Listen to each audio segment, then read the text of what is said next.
Hello students, सभी students को मेरा प्यार भरा नमस्कार। तो कैसे हो आप लोग? आशा करता हूँ आप सभी स्वस्थ होंगे, मस्त होंगे और शानदार तरीके से अपनी स्टडी में लग गए होंगे, क्योंकि नया सत्र है, हमने बहुत ही धमाकेदार ढंग से शुरू कर लिया है।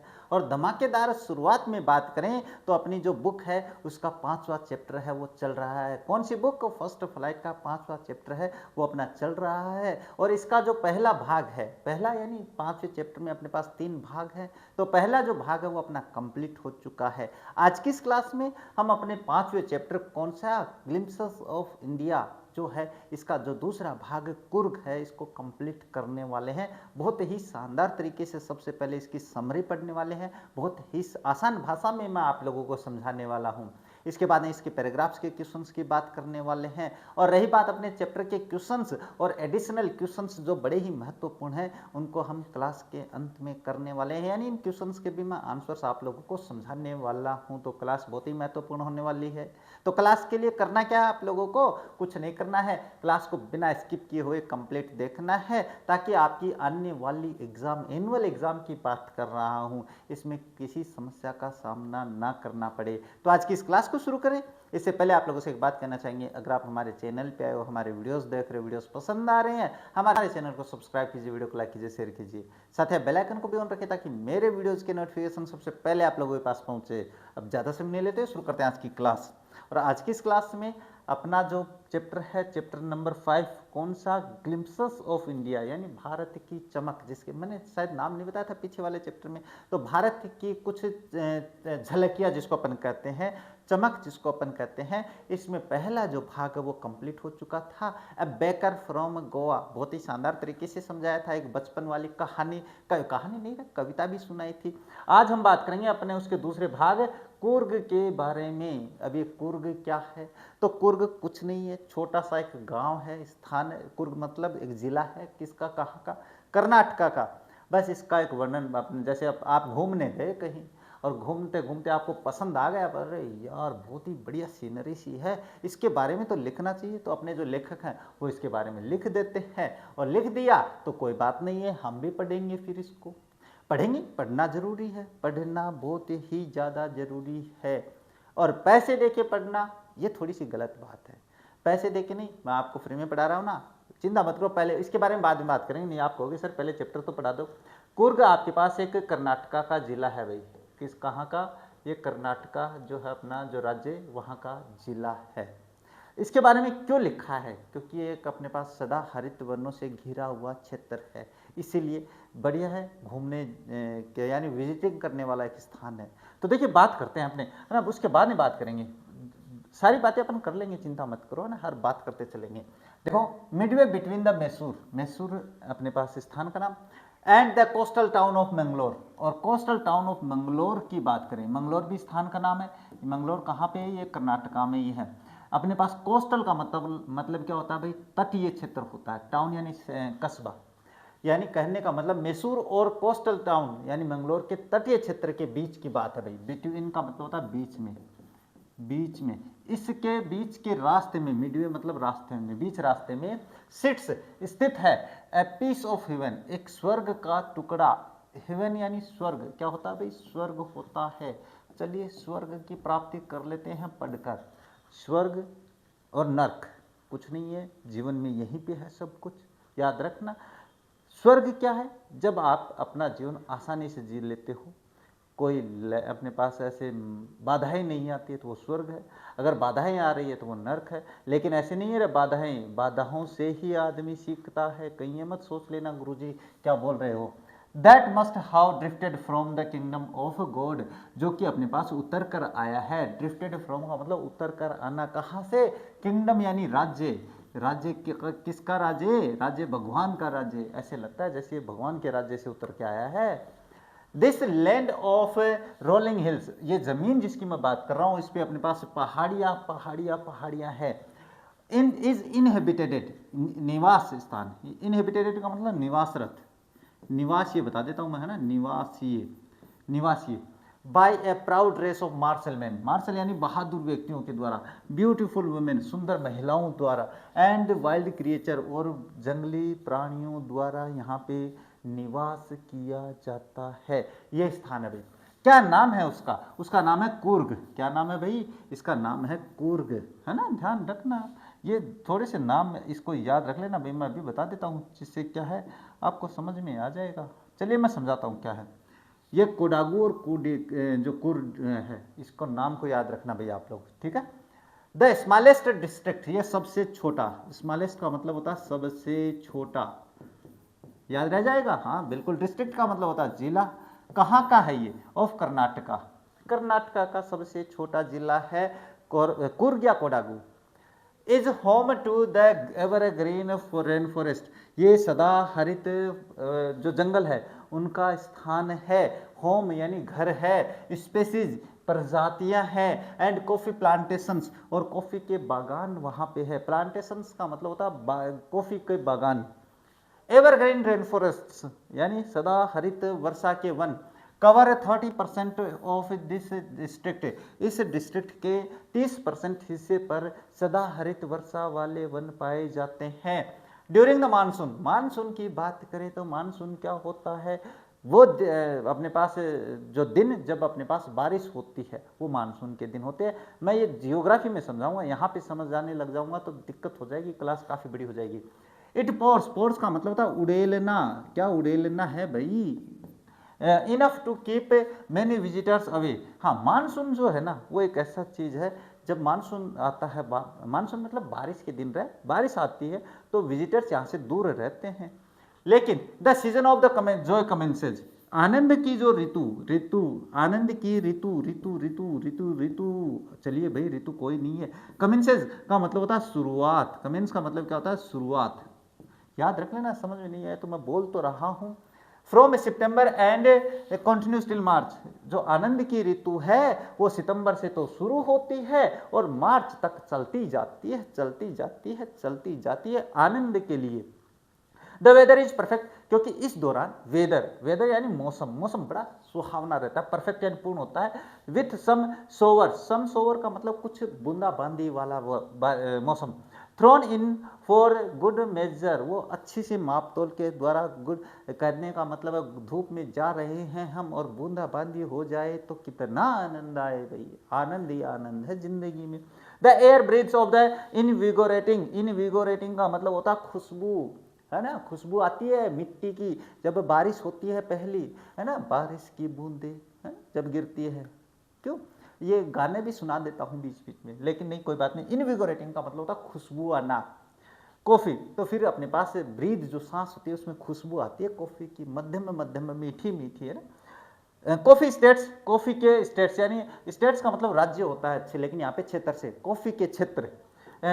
And colonial bungalows, colonial bungalows का मतलब होता है वहाँ पे उपनिवेशीय जो बंगलोज है, उपनिवेशीय, कॉलोनियल का मतलब औपनिवेशिक, है ना, जो दूसरे देशों के होते हैं वो अपने पास बंगलोज का मतलब अपने पास घर वगैरह की बात कर रहा है। Stand tugged under tree canopies in the prime corners, अगर मैं बात करूं तो दूरस्थ कॉर्नर में, दूरस्थ क्षेत्र में जो अपने पास औपनिवेशिक जो लोग हैं वो अपनी छत बनाकर रह रहे हैं। कैनोपीज का मतलब होता है छत, पेड़ों के सहारे सहारे छत बना के रहना।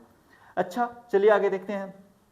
अच्छा इसका प्रश्न आ गया भाई इस पैराग्राफ के, तो प्रश्न करवा देते हैं। देखो क्या है, Coorg is also known as, कैसे नाम जाना जाता है? कोडागू के नाम से जाना जाता है। पैराग्राफ में से करने हैं ये, तो देखो अगर आपके पास कुछ चेंज हो जाता है तो मैं बता दूंगा, नहीं तो ये पैटर्न आपको याद रखना है कि 4 आपके ऑब्जेक्टिव टाइप आएंगे, 2 आपके शॉर्ट टाइप क्वेश्चन आएंगे।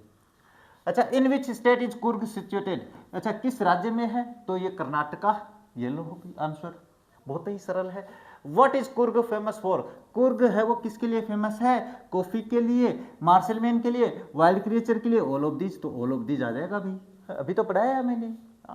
गुरुजी आप क्या क्या पढ़ा देते हो। When does the season of the joy commences, ये बताओ भाई शुरुआत कब होती है आनंद की ऋतु की? तो सितंबर में होती है, सितंबर, सितंबर, ये लो भाई बता दिया है। अच्छा, how much of the Coorg is covered by evergreen rain forest, Coorg कितना परसेंट ढका हुआ है एवरग्रीन रेन फॉरेस्ट से? तो 30% कर देना है, ये लोग 30%, हिंदी में नहीं इंग्लिश में लिखेंगे, तो 30%।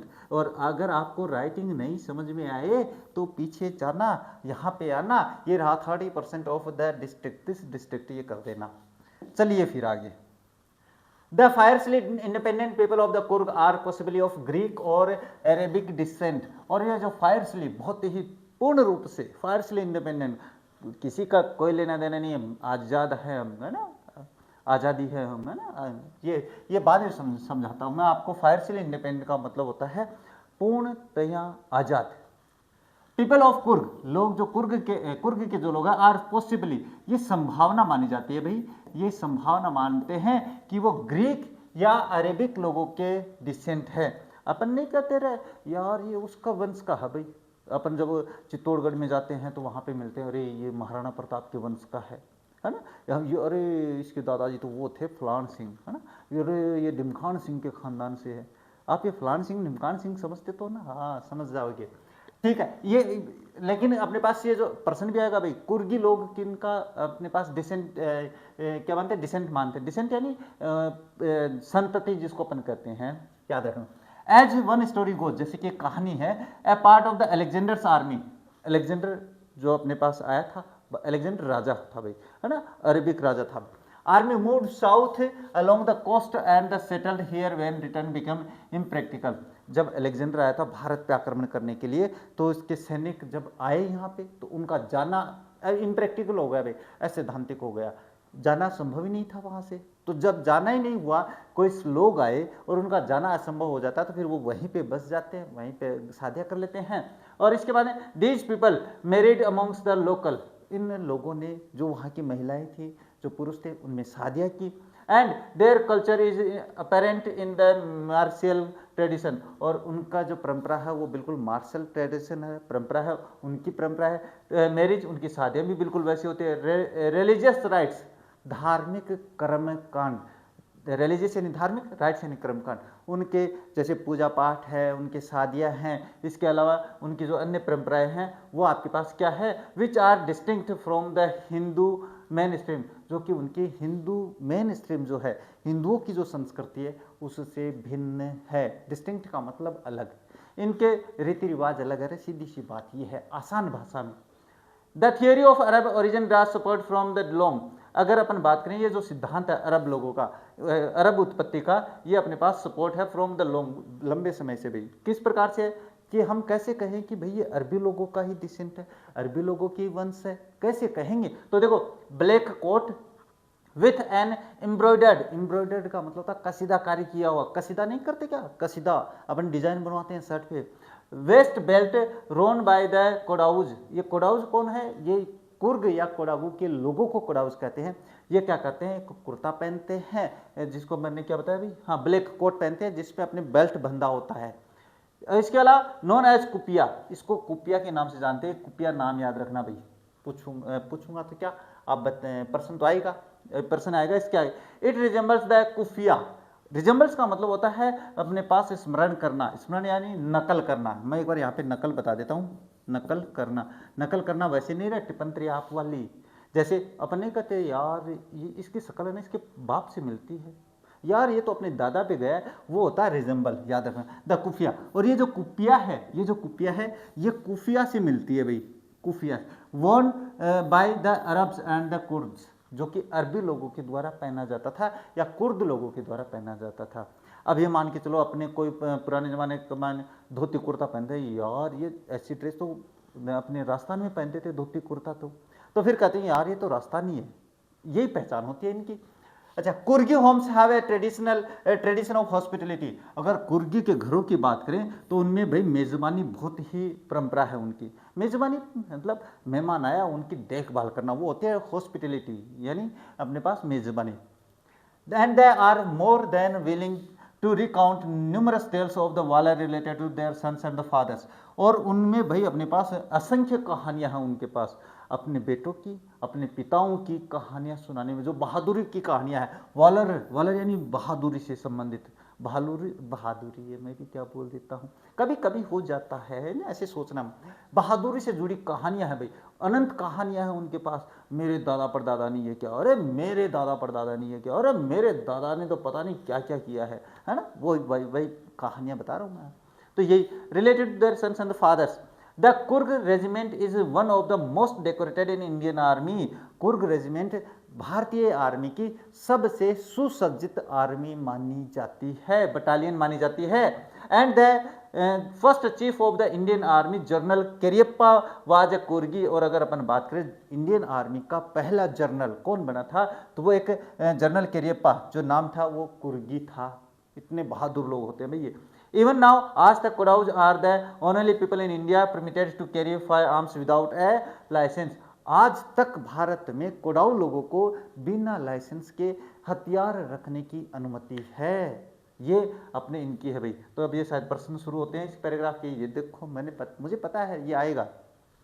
अच्छा, of which descent are the people of Coorg, किस वंश के माने जाते हैं भाई, तो कुर्ग के, अच्छा मैं क्या बोल रहा हूँ, ग्रीक या अरब। Where did Alexander's army move? Alexander की आर्मी कहाँ बढ़ी, साउथ की तरफ बढ़ी भाई। तो ये रहा answer. What is long black coat worn by कोडाउज called? अच्छा, ये जो लंबा कुर्ता काले रंग का पहना जाता था कोडाउज के द्वारा, क्या बोलते थे भाई, तो कोडाउज के द्वारा पहने जाने वाले कुर्ते को कुपिया कहते थे। What is the most decorated in Indian Army? तो अपने पास कौन सी है, कुर्ग रेजिमेंट है, ये रही। अच्छा, what is the one story about the people of Coorg, एक कहानी क्या है, इस कहानी का आंसर आपको करना है भाई। मैं नहीं बताऊंगा, क्यों नहीं बताऊंगा, हाँ आपको बतानी है, आपको करनी है। कहाँ पे है भाई कहानी, हाँ ये रही, एज वन स्टोरी गोज।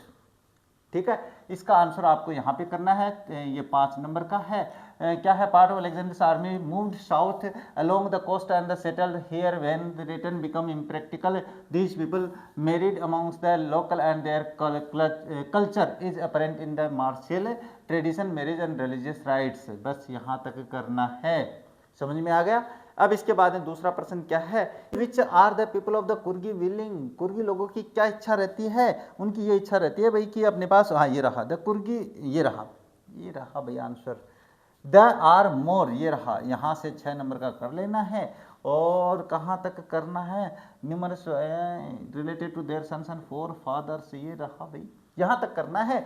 आपको करना जरूर है, ये पैराग्राफ इंपॉर्टेंट पैराग्राफ है, याद रखना। अरे तू कहाँ से आ रहा है। अब देखो बात करते हैं नेक्स्ट अपना द रिवर कावेरी। यहाँ से पैराग्राफ इंपॉर्टेंट है, इसके प्रश्न भी है कि नहीं है, बिल्कुल नहीं है, कोई बात नहीं है, इस पैराग्राफ को हम बाद में कर लेंगे, चिंता मत करना। The river Kaveri obtained it's water from the hills. यहाँ से एक नदी बहती है कावेरी, जो कि यहाँ की पहाड़ियों से पानी प्राप्त करती है। एंड फॉरेस्ट्स ऑफ कुर्ग, और अपने पास जो जंगल, अपने पास क्या है, कुर्ग के जंगल है, वहाँ से उसमें पानी आता है, वहाँ से बहती है। Mahseer a large fresh water fish, ये जो महासीर है ये अपने पास ताजे पानी में रहने वाली एक बड़ी मछली है। अबाउंड इन दीज वाटर्स, और यहाँ पे वो बहुत ज़्यादा है भाई, ये यहाँ की नदी के पानी में, कावेरी में बहुत ज़्यादा है ये मछली। किंग फिशर्स, जो किंग फिशर मछली खाने वाले जानवर, डाइव फॉर देयर कैच, वो क्या करते हैं, उनको पकड़ते हैं, उस पर डाइव लगाते हैं। वाइल्ड स्क्वायरल्स, जो गिलहरियां होती हैं, and the langurs drop partially eaten fruit from for the mischief of enjoying the splash and the ripple effect in the clear water. और अपने पास जो लंगूर वगैरह होते हैं और जो गिलहरियाँ होती हैं, ये क्या करते हैं, अपने जो आधे आधे फल खा के है ना, नीचे ज़मीन पे रहने वाले स्प्लैश, जैसे बंदरों की प्रजाति है भाई एक छोटी मोटी, इनके लिए ये आधे खाए हुए फल डाल देते हैं नीचे, और वो खाते हैं, नदी में डाल देते हैं, क्लियर वाटर यानी जो स्पष्ट साफ पानी उसमें। एलिफेंट्स इंजॉय बीइंग बाथड, हाथी वही आनंद लेते हैं नदी में नहा के। And scrubbed in the river by their mahouts, और उनके जो महावत होते हैं, महावत हाथी चलाने वाले महावत कहलाते हैं, वो उनको रगड़ रगड़ के साफ करते हैं भाई हाथियों को। The most laid back individual become converts to the life of a high energy adventure with river rafting। और अगर बात करें अपने पास लोगों के आनंद की, बहुत ही ज़्यादा आनंद के लिए, तो लोग है ना वहाँ पे राफ्टिंग, छोटी छोटी नावों में नदी के बहाव में अपनी नाव को चलाते हैं, वो होती है राफ्टिंग। कैनोइंग भी नाव ही होती है, रेपलिंग होती है, पैरों से चलाने वाली जो नाव होती है ना, कभी कभी देखना आप, छोटी सी नाव होती है, इसमें दोनों पैर चलाते रहते हैं, वो होती है। रॉक क्लाइंबिंग भी वहाँ पे देखी जाती है, चट्टानों पे चढ़ना।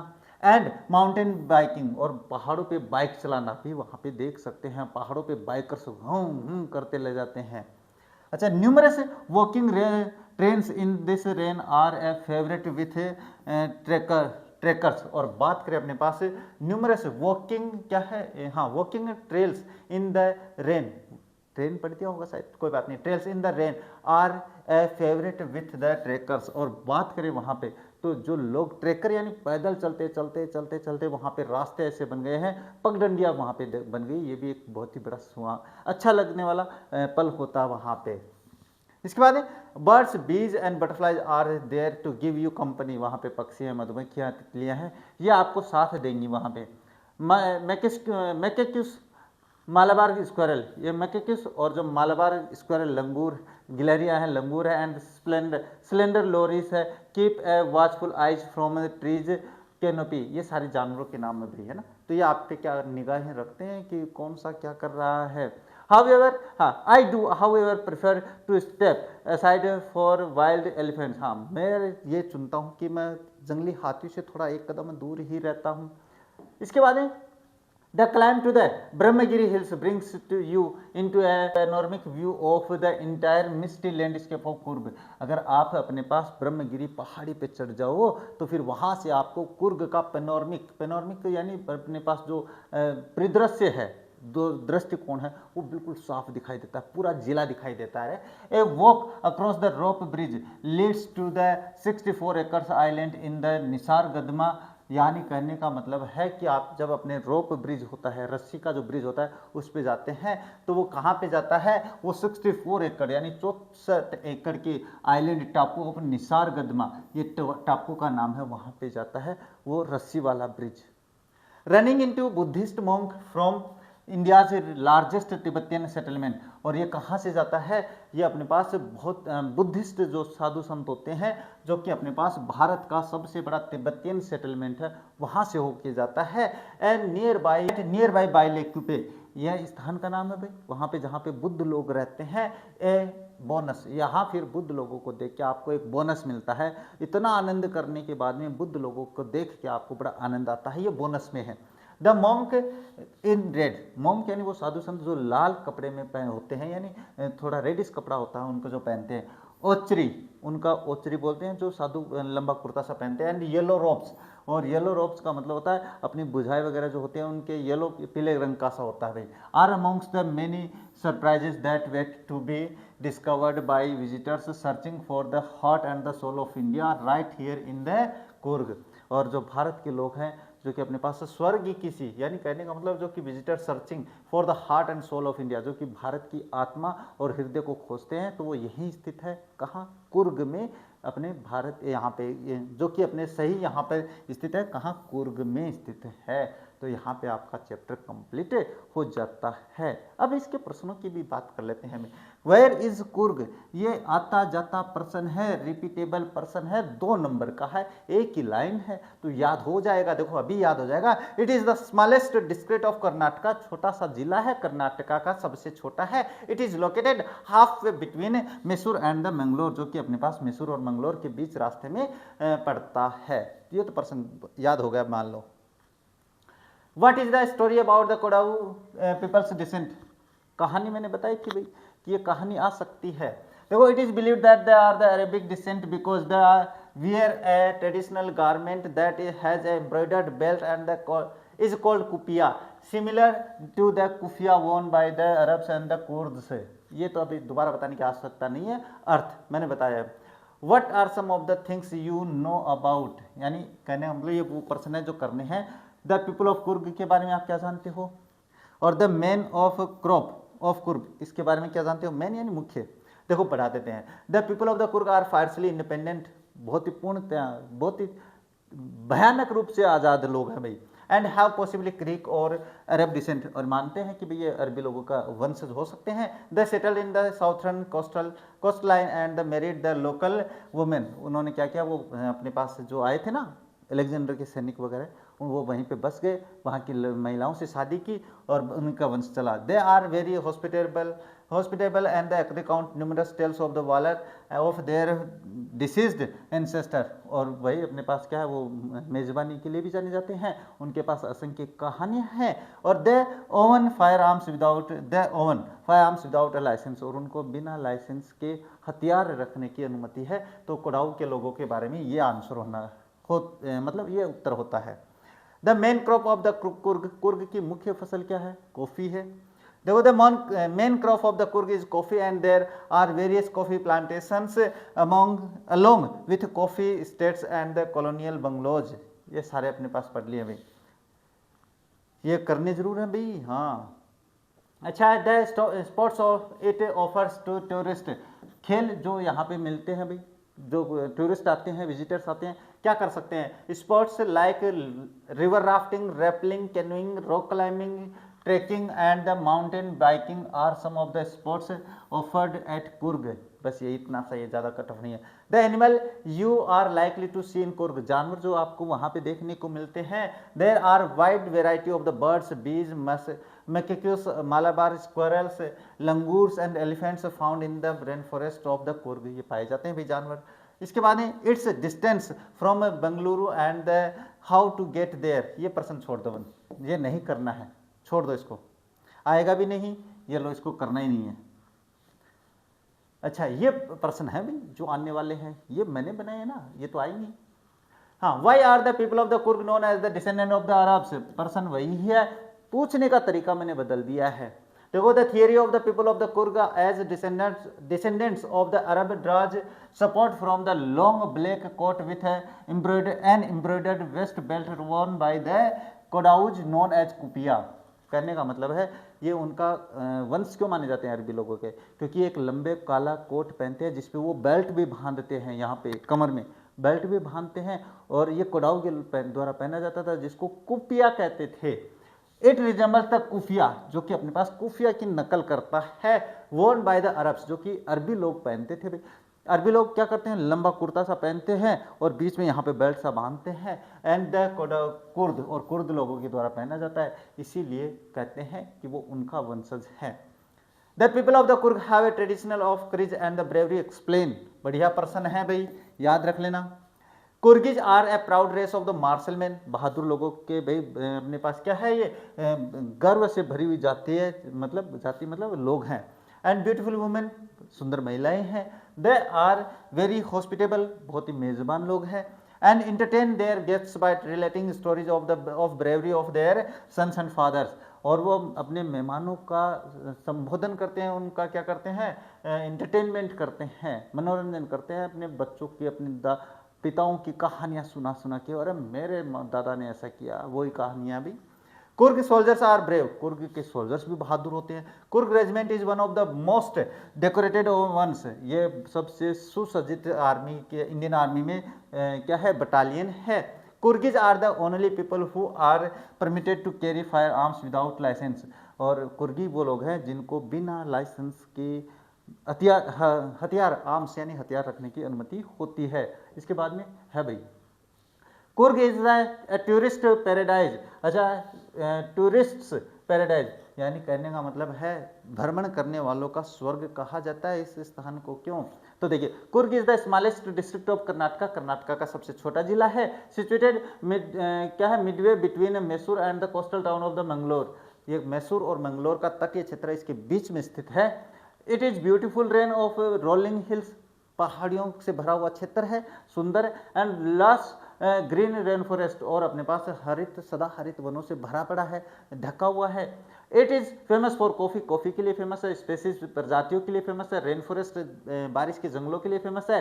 It is also famous for hospitality, wild and adventure sports, इन चीज़ों के लिए फेमस है, इसीलिए इसको पैराडाइज कहते हैं। घूमने वालों के लिए स्वर्ग कहते हैं भाई। हाँ, स्वर्ग से सुंदर सपनों से प्यारा है अपना घर द्वार। चलिए कोई नहीं, हाँ स्वर्ग से याद आ गया तो कोई बात नहीं। What do you know about Coorg and Kodagu?